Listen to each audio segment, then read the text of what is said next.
Hello everyone, Revan619 here, how the devil are you? Today's video is going to be a spreadsheet video, and I wanted to do something a little bit different than the last time I did a spreadsheet video, which was to go through and recommend some builds for what I think you could do. I did a video on what I think is the best build for a new player, but if you were looking to see what I would recommend for a run, then this is going to be sort of that, because a lot of people have a lot of questions on which builds are gimmick builds and which builds are serious builds, because at the end of the day, everything is designed for unfair, but there are views that I have on which builds are stronger. But I do try not to explicitly say this is the best, this is that, because I don't want to dictate how you play, but I do like to give as many options as possible. So I'm actually going to do my favorite builds and what my favorite runs were for creating all of them, because some of them I really enjoyed, other ones I didn't, but they were still popular with other people. So I just wanted to go over and clarify some of that stuff. Starting at the top of the spreadsheet, the one that surprised me the most was actually the Hive World Commissar Officer Master Tactician.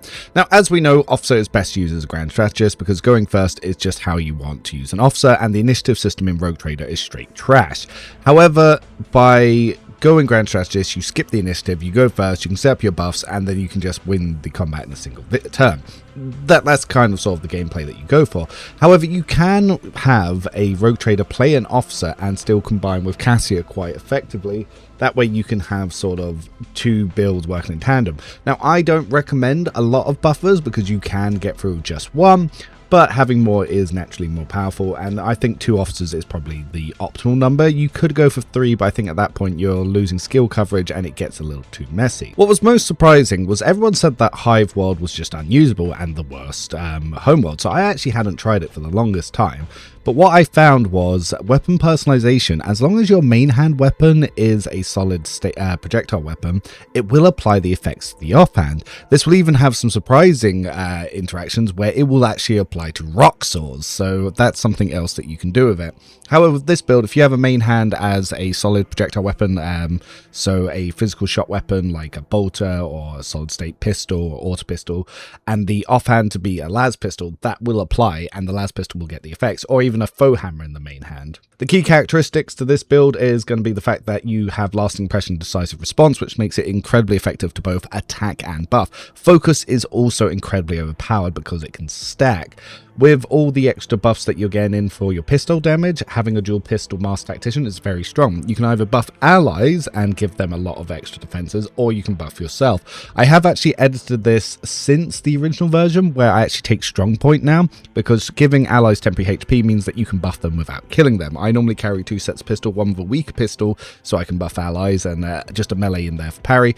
And then the secondary set, I have the actual damage pistols. You can use stuff like Relished Anguish to create temporary wounds or Malpain Shroud, or even the Invigorating Resolve. So basically you want to use one of these methods to give your allies temporary wounds before you then at all costs to buff them, but you don't want to buff your Commissar before you shoot an ally, because otherwise you will do exceptional damage. If you wanted to go for a more damage focused version, you could still stick to Hive World or move over to Imperial World, but a Commissar Soldier that goes into Arc Militant, so where you use a faux hammer and a burst pistol, will do a lot more damage. I had given options for Plasma, but Plasma honestly is just very lacking. On lower difficulties, you'll do just fine with it, but you really notice that Soldier does not support single shots into the late game, and the area attacks are not the best, especially on plasma pistols. So whilst I have the options for it, I would say stick to the first path and go for something like the quick firing las pistol with an offhand faux hammer,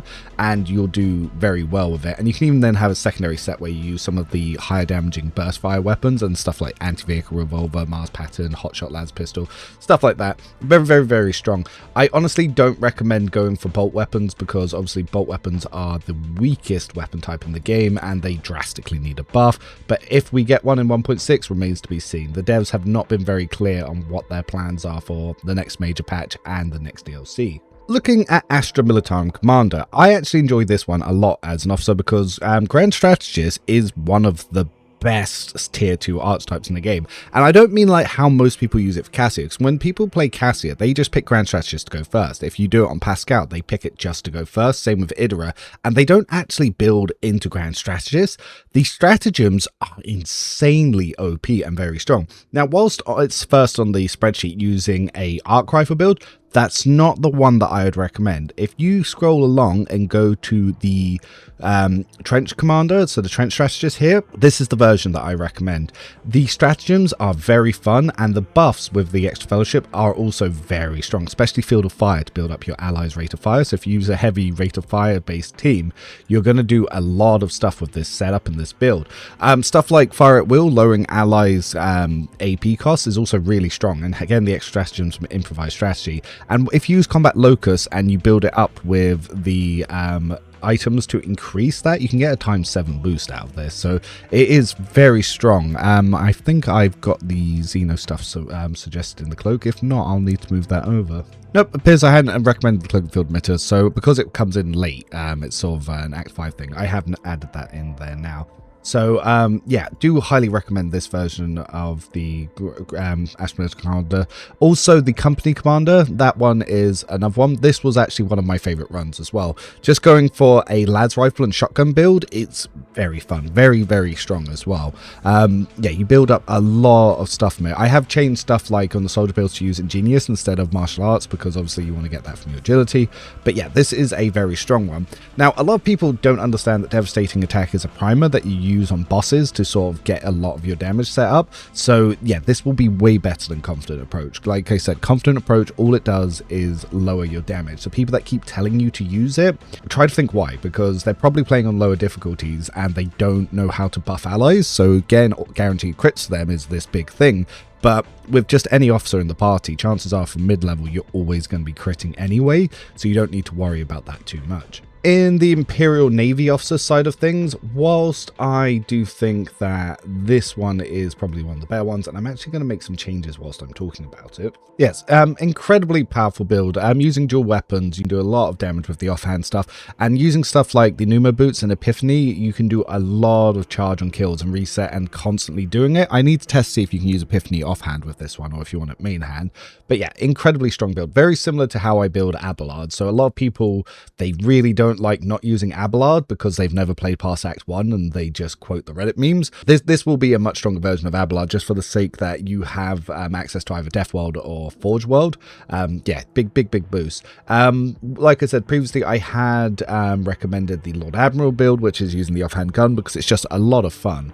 Though I would say that always offhand gun is going to be weaker than offhand melee, and there is going to be a lot of overlap because warrior is a very strong archetype, and then you do have a lot of warriors available like Abelard, Heinrichs, and even Marazhai. But if you really wanted to keep Abelard and make yourself something different, then definitely go for the Navy Officer Gun Dancer. As always, yes, having an offhand melee weapon is much stronger than going with that, and you can actually do that with the Executioner version. So that way you can have so the Warpman's one. This one is the strongest one, and being an Executioner, this is one of the strongest builds in the game. Those offhand melees coming in and really pumping the damage is really strong. However, some people don't like going that route, and they much prefer to go with the Arc Militant version so they can actually have that offhand pistols. And if you want those offhand pistols, then yeah, that's absolutely fine to go that way too, go into Gun Dancer. But it's an incredibly fun run. You can even go into Trukari weapons, but some stuff like Blast Pistol will annihilate your allies very easily. So whilst I don't recommend it, that is an option. Priest is another exceptionally strong build, and the Self-Flagellation is probably going to be the one that if you are going to be trying to solo the game, it's probably going to be this or the Pyromancer one. Insanely OP with the Trauma build, so that's all set up there, and it is a very strong one-turn push. You don't always go straight in for trying to use Listening Hatred to one turn on the first turn, but yeah, it's very doable. The other builds for it as well, like the Sister of Battle using the smaller gun stuff, it's basically a light gun version of Argenta that you can use to double up with her, which is again very strong. Though I don't recommend going the flame weapons, having the shotgun secondary is much stronger, but thematically people like to use bolters with flamer.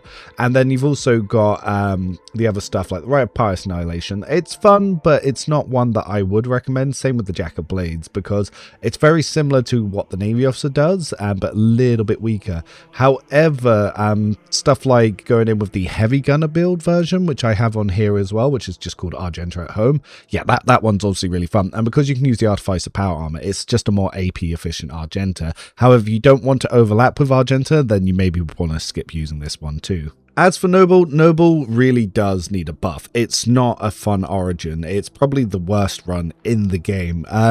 I was always told that it had the most interactions, but someone checked it. It's only one more extra unique interaction than what the others have. Yeah, I think Noble needs a lot of work, because Noble, whilst you can AoE You Serve Me, it's just a +5 boost, which compared to Commissar, which can give +50, it's literally 10 times stronger.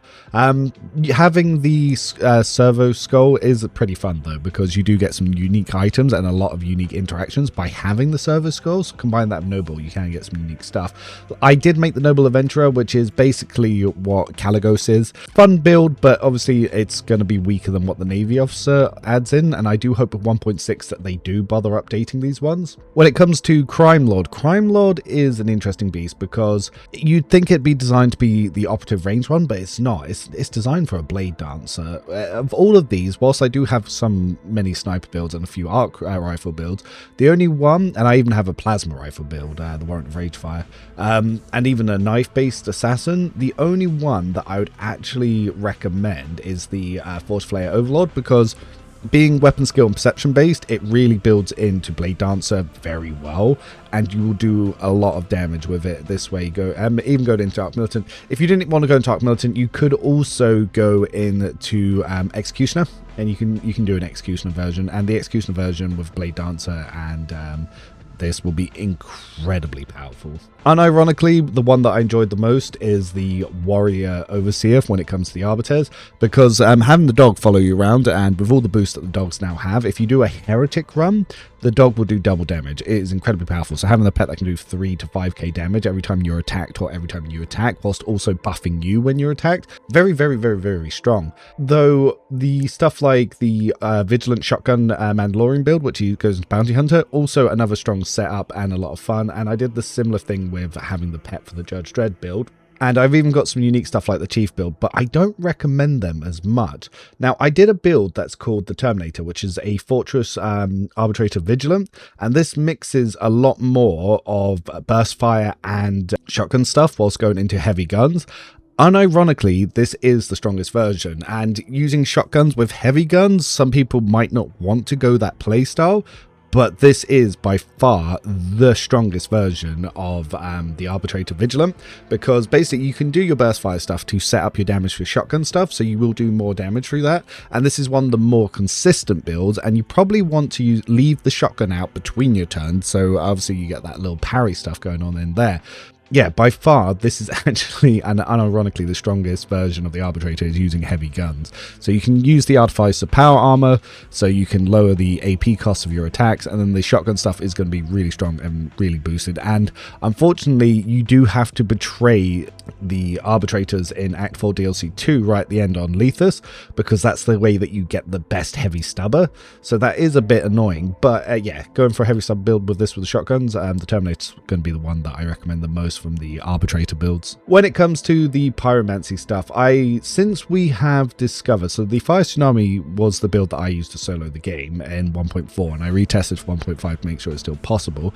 However, the much stronger ones, so stuff like the Spell and Shells, so if you do a burst fire version with the staff bug and going into Arc Militant to use broad expertise to bring up your weapon skills so you can actually use the pyromancy staff, yeah, the burst fire version of this is going to be much stronger, though I do find the shotgun version to be more fun in the early game, but yeah, the difference in end game damage is very noticeable. But the one, so the Pyromancer Berserker was actually the run I did for my very first run. The Doomslayer one does very good with the Rock Swords.